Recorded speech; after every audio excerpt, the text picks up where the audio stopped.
Now it's time for our sponsor-produced segment of the program. We're going to hear about a recovery community organization that's making a big difference in Greenville, South Carolina. I'd like to welcome on stage Rich Jones, Executive Director of Faces and Voices of Recovery Greenville, and Patty McCarthy Metcalf, Executive Director of Faces and Voices of Recovery. Patty, over to you. Hi, good morning. First, I want to give a big shout out to all of the people in long-term recovery, the people in recovery that have come here today, and also all of you out there across the nation that have come through and represented the recovery community. We're here to talk about what is being done across the nation around recovery support services. And so I'm a woman in long-term recovery, which for me means I haven't used alcohol or drugs in over 28 years. And I say that because it's changed my life dramatically, and it's allowed me to be here today with all of you. And Rich Jones, coming from Favor Greenville in South Carolina, we're going to be talking about, what's happening in recovery community organizations around the country and why it's so important to focus on this topic and supporting and funding recovery support services. So, Rich, tell us a little bit about what's happening in Greenville, South Carolina. So before I get started on talking about Favor Greenville, I wanted to kind of clarify a couple things because I think it's great to take an opportunity to get the word out to the public. Favor Greenville is one of multiple recovery community organizations around the nation. There's a series of us, a network of these organizations that provide different services in different communities. In addition to the independent recovery community organizations, there are also recovery support services in recovery housing, collegiate recovery, recovery high schools. The point that I'm making with this is you're going to hear about one organization, but there's an infrastructure out there, and we stand ready to unleash a recovery army on addiction. All we need is to be sufficiently funded.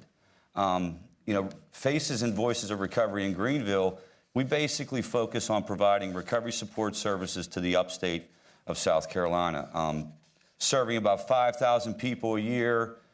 When you look at community-based recovery support services, the interesting part of that process, we're able to go out and we're able to integrate with the community, bring services to folks in the community. Treatment is wonderful. Treatment is a necessary part of the equation, but treatment is not recovery. And I think that's something that gets really, really confusing for folks. So what we do is we go out of our way to connect with people. If you look at just a typical story, somebody, the media has told us and movies have told us, and unfortunately we've all fed into this at certain points in time, that what happens is you get rushed off to rehab and then you come back and live happily ever after. We know that that's not how this thing works. Recurrence is a very common part of the process. So what we want to do is we want to find ways to engage folks and support people through those stumbles and those falls that are inevitable in this process. We focus on youth. We have special programming for kids aged 13 to 19.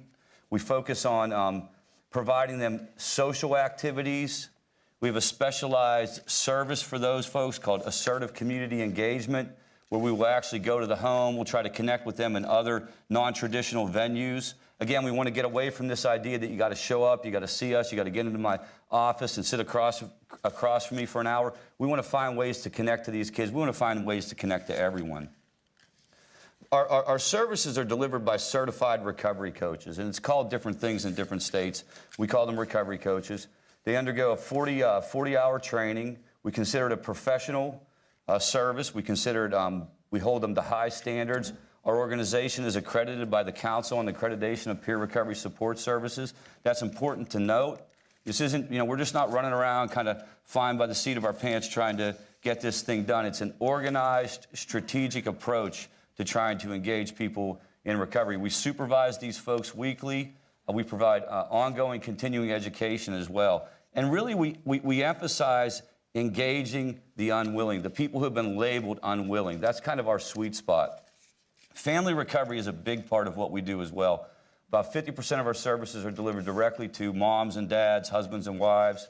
Run a parent group on Monday nights that averages about 60 people. It's amazing. And what we have found is that if you engage the family in the recovery process, not only does it increase the likelihood of success, a lot of times it brings the person into the process. So really what we're looking for is any kind of touch points. One other thing I wanted to add, in addition to these particular services, we have special programming. We also just started our own emergency department response program where if somebody shows up on an overdose, that's been incredibly eye-opening. That process, we feel like we're going to be able to make a lot of progress in that area. And basically our idea is let's find a way to connect, no matter what it takes. Let's take responsibility for the relationship.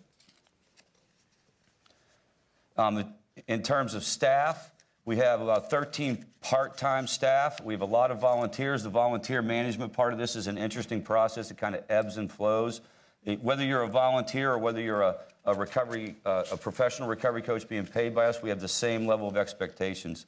And again, we're focusing on engaging the disengaged.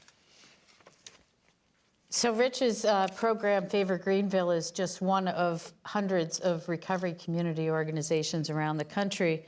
And at Faces and Voices, we connect them through a network called ARCO, the Association of Recovery Community Organizations. So what happens at Favor Greenville, Rich, is pretty similar to what's happening at these recovery organizations around the country.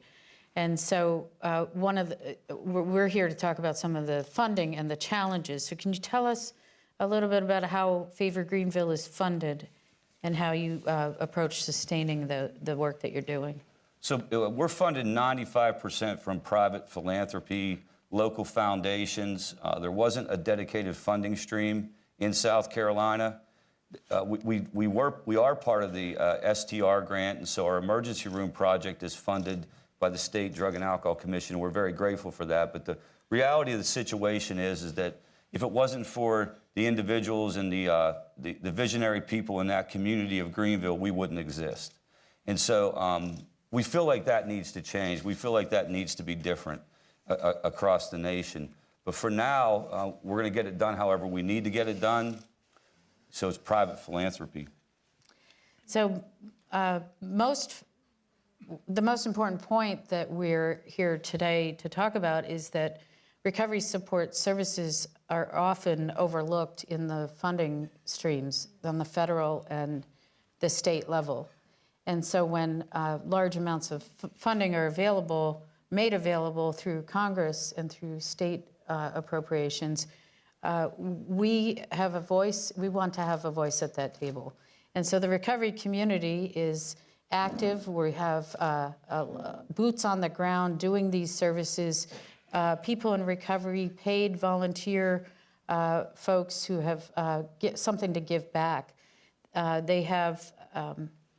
We are, like I said, boots on the ground at a time when it's all hands on deck. We have to support the people, we have to give back what we have been able to accomplish in recovery through these organized and accredited recovery support service programs. So Rich, what are your suggestions? I mean, let's first start talking about the block grant. The block grant, the Substance Abuse Prevention and Treatment block grant that goes to the states has stayed level funded or not funded, no funding increases in over 10 years or minimal increases. And so it hasn't kept up with the cost of health care inflation. The need for raising the block grant is now $542 million a year is what is needed to sustain and reach the level of need in the states.